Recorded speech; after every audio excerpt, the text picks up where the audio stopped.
Week 12. Oh my goodness. Back-to-back weeks with chaos. Smell like bitch in here. All y'all smell like bitch to me.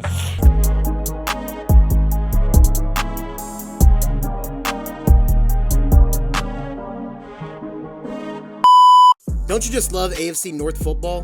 In a winter wonderland, the Browns put on an inspiring performance, which was capped off by a Jameis Winston rushing touchdown. No shame, Pittsburgh. This was 100% on the table. Complete mismatch any way you look at it, but leave it to Kansas City to keep the Panthers close in this one. Sorry, Carolina, I couldn't give you the dark magic this week, but I'll make it up to you.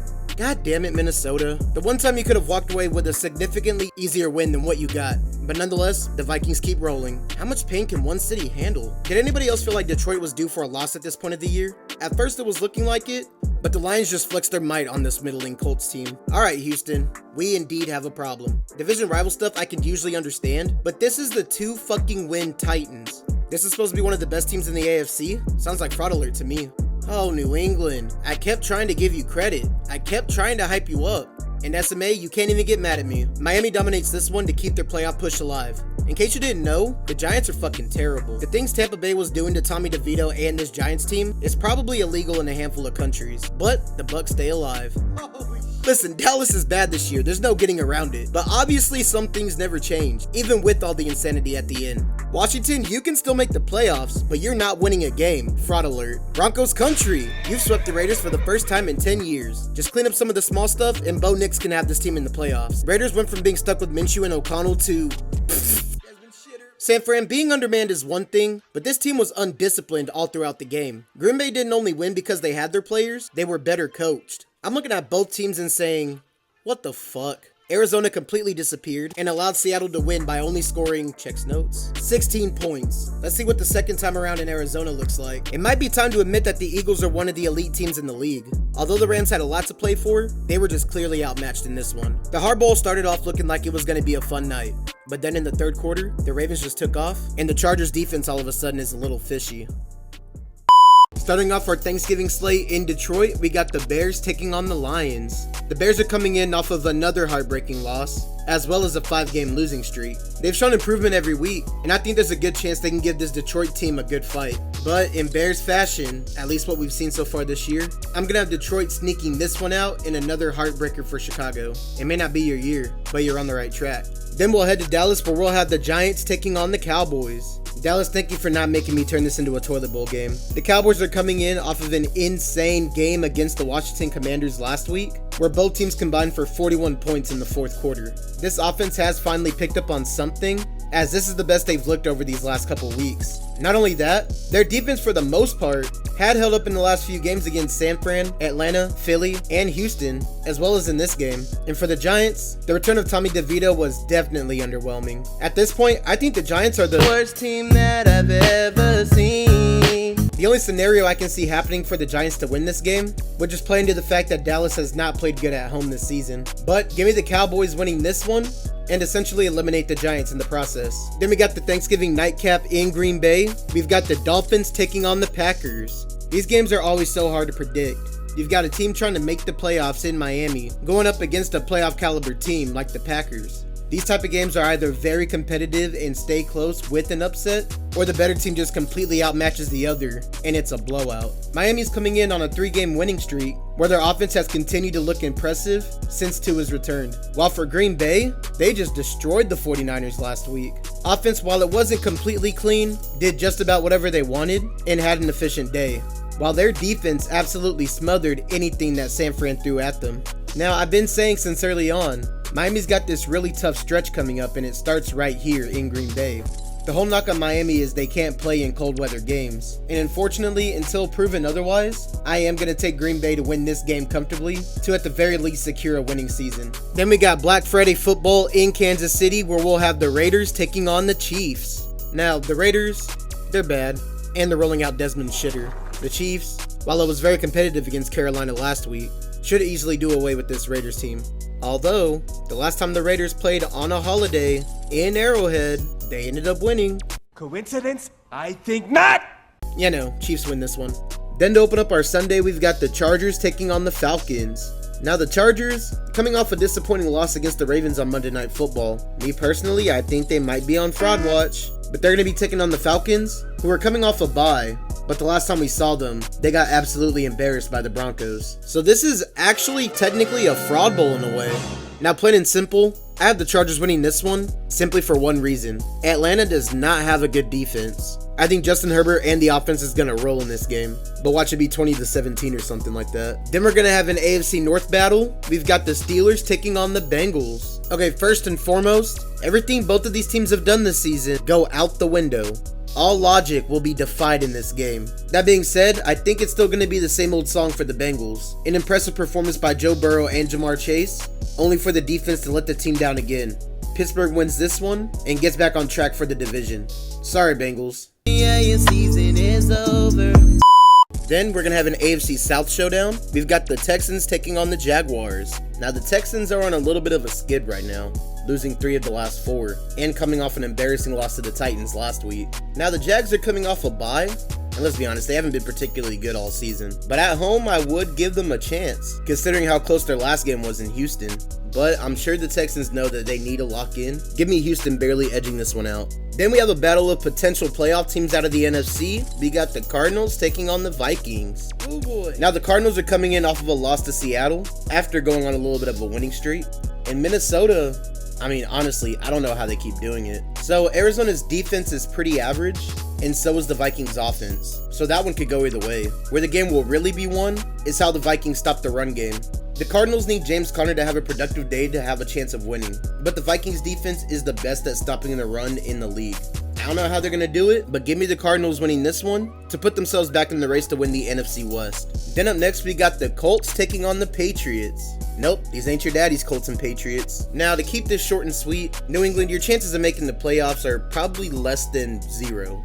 But I will throw you a bone, and I'll get you a win here in Foxborough against the Colts. Then we're going to have the Seahawks taking on the Jets. Honestly, it's too soon to say if Seattle's back on track, but Aaron Rodgers and this Jets team is honestly just outright terrible this year. Give me the Seahawks winning this one comfortably in the Geno Smith revenge game. Then we're going to have the Titans taking on Washington. Now the Titans are coming off of a big time win over the Houston Texans last week, where Will Levis, while he wasn't fantastic, had himself a very efficient day. Whereas Washington, they're coming in off of 3 straight losses, including that heartbreaker last week against the Cowboys. I think teams have caught on to the Cliff Kingsbury offensive play calling and have been able to counter that. Now the Titans rank 2nd in the league in total defense, so this one will definitely not be a cakewalk for Washington. But I still do think they're a good team. Give me Washington to win this one to snap their losing skid. Then to open up the late window, we got the Buccaneers taking on the Panthers. Damn, the Panthers looked good against the Chiefs last week. Are they planning on turning it around? Or are they simply here just to play the role of spoiler? Whichever one it is, Tampa's been really good against the Panthers under Todd Bowles, and as this team continues to get healthy, I don't think there's a whole lot of teams, period, that could stop them, let alone the Panthers. Give me the Bucs winning this one pretty easily. Then we have a battle of NFC playoff hopefuls. We got the Rams taking on the Saints. The return to the Nola no call. Yeah, I've been waiting all week for that. But the Rams are coming in off a brutal loss against the Eagles on Sunday Night Football, while the Saints come in off of a bye, but are 2-0 under Coach Rizzler. Now, the Saints' offensive play calling over the last 2 weeks has been a lot better, and their defense seems to have finally responded. But there's still something about this Rams team, man. I know they're still one of the teams that can make it out of the NFC, but losing to the Dolphins and the Eagles on primetime the way they did, at home nonetheless, gives me a little bit of pause. But I will take the Rams here to win this one and keep themselves in playoff contention. Then we have what should be the game of the week. We got the Eagles taking on the Ravens. Now, at face value, it's obviously 2 juggernauts facing off. There are plenty of arguments that one is better than the other. Well, just looking at the pure stats perspective, it looks like Baltimore might have the offensive edge, while Philly might have the defensive edge. Now, we know both teams like to run the ball. These are the top 2 teams as far as rushing yards go, behind Saquon Barkley for the Eagles and Derrick Henry for the Ravens. But, and here's where I feel like the difference is made in the game. The Ravens only allow 77 rushing yards per game, while the Eagles give up 99 rushing yards per game, both top 7 in the league. So we have 2 teams that are good with running the ball and stopping the run. Really, I think this game sets up more of an MVP case between Jalen Hurts and Lamar Jackson. Now, here's my thing for this one. As much as I want this to be a really close game, like I'm talking all the way to the last second of overtime, I'm afraid the game's going to end up with somebody being blown out. So for my winner of this game, I am going to go with the team that's got the better defense. Give me the Eagles winning this one. Then on Sunday Night Football, we got the 49ers taking on the Bills. Now, at this point of the season, I thought this was going to be a massive game, but the 49ers have been banged up and injured all season, and haven't been looking as dominant as we've been accustomed to, while the Bills are coming into this one hot and rested off the bye. Now the elements will be in Buffalo's favor, as it's supposed to snow for this game. Honestly, I think the Bills are definitely still trying to get that 1 seed and won't let anybody get in their way. Give me the Bills winning this one. Then to wrap up week 13 on Monday Night Football, we got the Browns taking on the Broncos. Well, I guess there's not really a whole lot to talk about for this one, but Denver could possibly be on upset alert. However, this team has been on the roll for the last few weeks, and Cleveland at times has looked really good, but they struggle to do it consistently. Give me Broncos country riding in this one. And that's going to do it for my week 13 predictions. And since it is week 13, now's when we start looking at the playoff picture. Looking at the NFC side, the Lions are clinging on to the 1 seed for the moment. If they beat the Bears on Thanksgiving, they need a couple more things to go their way for them to clinch this week, but no doubt they should be able to clinch a playoff berth next week.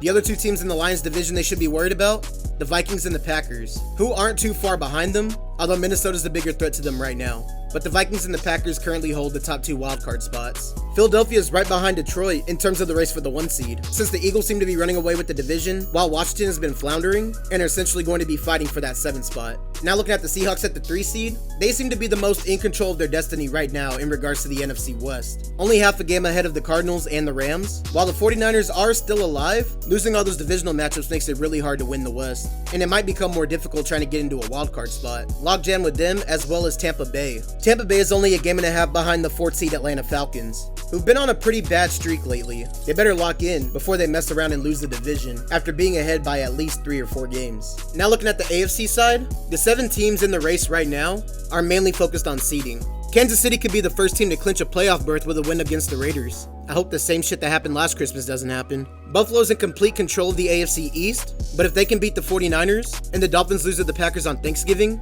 they can clinch the AFC East and just focused on trying to get that 1 seed from Kansas City. The Steelers sit at the 3 seed and are a game and a half ahead of the Ravens, who now sit at the 5 seed after beating the Chargers and the Broncos already. The North is going to come down to those 2, and they're going to have a pivotal matchup in week 16. The Texans hold the 4 seed right now as the AFC South leader, but that division is such a dumpster fire this season. They'll definitely get a home playoff game in the first round, but the way they've been playing over the last few weeks, that might be their only postseason game.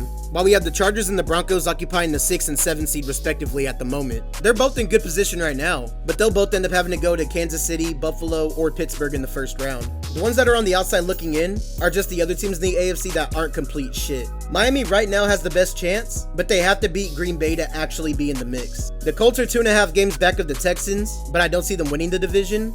Honestly, they need all kinds of fluke stuff to happen in order for them to make the playoffs, period. But they are still technically alive. And the Bengals? Although the record says I should, I don't want to completely write them off yet. They got a big game against the Steelers this week, and that can determine how the rest of their season could go. So a lot to watch out for this week. If you enjoyed the video, click the like button and subscribe to the channel. I do these videos weekly throughout the season. But tune in next time and keep it trill.